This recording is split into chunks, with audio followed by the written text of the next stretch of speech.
Queen and Prince Philip have arrived in Australia for a 10-day visit. They'll be based in the capital, Canberra, but will also travel to Melbourne, Brisbane and Perth.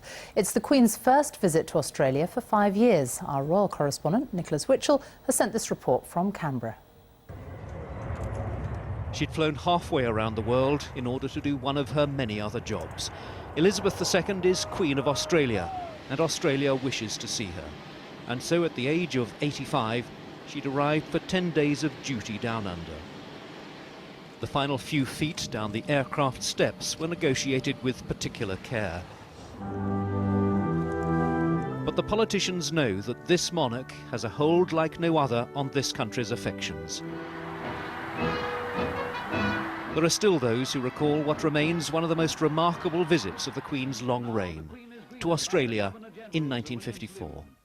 It was the first time any monarch had set foot on Australian soil. Elizabeth was a newly crowned queen, aged 27.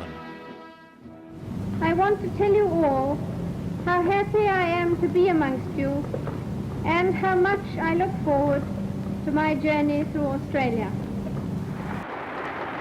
It's estimated that possibly 1/3 of Australia's entire population turned out in person in 1954 to greet their Queen.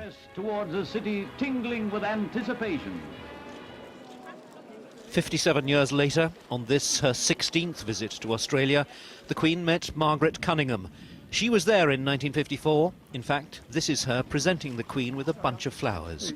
Today they reminisced. There is definitely a warmth in her eyes that has been maintained, yeah, definitely. Inevitably, with the Queen 85 now, there are those who wonder whether she will make this journey again. Could this be the last time the Queen comes to Australia? It's possible, of course, but personally, I would doubt it. Remember, her mother was crossing continents well into her 90s, and this is a monarch who's never shirked the call of duty.